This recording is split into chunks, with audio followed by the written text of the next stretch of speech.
கார்த்திகை விரதம் என்பது முருகப் பெருமானுக்குரிய மிகவும் சிறப்பு வாய்ந்த விரதங்களில் ஒன்றாகும். ஒவ்வொரு மாதமும் வரும் கிருத்திகை நட்சத்திரம் முருகப்பெருமானின் ஜென்ம நட்சத்திரமாக கருதப்பட்டு அவருக்கு உகந்த நாளாக வழிபடப்படுகிறது. இதில் ஆனி மாதத்தில் வரும் கிருத்திகை நட்சத்திரம் ஆனி கிருத்திகை ஒரு விசேஷ முக்கியத்துவம் பெறுகிறது. ஆனி கிருத்திகையின் சிறப்பு மற்றும் கதை. முருகப்பெருமான் கார்த்திகேயன் என்று அழைக்கப்படுவதற்கு காரணம் அவர் கார்த்திகை பெண்களால் வளர்க்கப்பட்டார் என்பதே.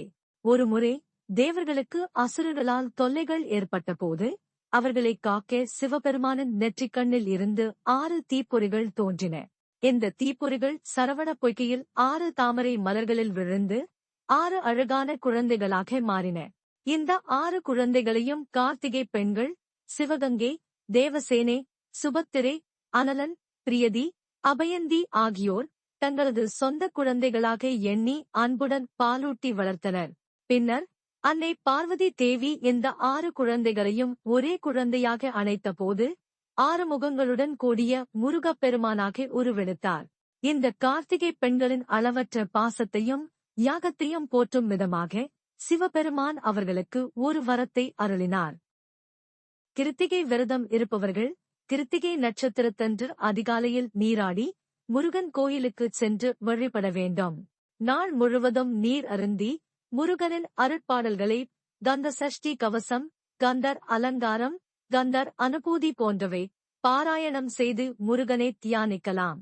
இரவு முழுவதும் முருகனின் மந்திரங்களைச் சொல்லி வழிபாடுகளை மேற்கொள்ளலாம். அடுத்த நாள் அதிகாலை நீராடி முருகனை வழிபட்டு விரதத்தை நிறைவு செய்யலாம். 3 நாட்கள் விரதம் இருக்க முடியாதவர்கள் கிருத்திகை நட்சத்திர நாளிலாவது விரதமிருப்பது நல்லது. இந்த தினத்தில் விரதம் இருந்து முருகனை வழிபடுவதால் கார்த்திகை பெண்களின் கருணையால் வேண்டிய வரங்கள் கிடைத்து, குறிப்பாக புத்திர பாக்கியம் இல்லாதவர்களுக்கு சந்தான பாக்கியம் கிடைக்கும் என்பது ஐதீகம். மேலும் சொந்த வீடு யோகம் போன்ற செல்வச் செழிப்பும் உண்டாகும் என்றும் நம்பப்படுகிறது. ஆனி மாதம் தேவர்களுக்கு பகல் பொழுதாக கருதப்படுவதால் இந்த மாதத்தில் வரும் கிருத்திகை அன்று முருகனை வழிபடுவது இன்னும் சிறப்பான பலன்களை தரும் என்பது நம்பிக்கை. இந்த நாளில் விரதமிருந்து முருகப்பெருமானை வழிபடுவது சகல தோஷங்களையும் நீக்கி வாழ்வில் சுபீக்ஷத்தை அளிக்கும்.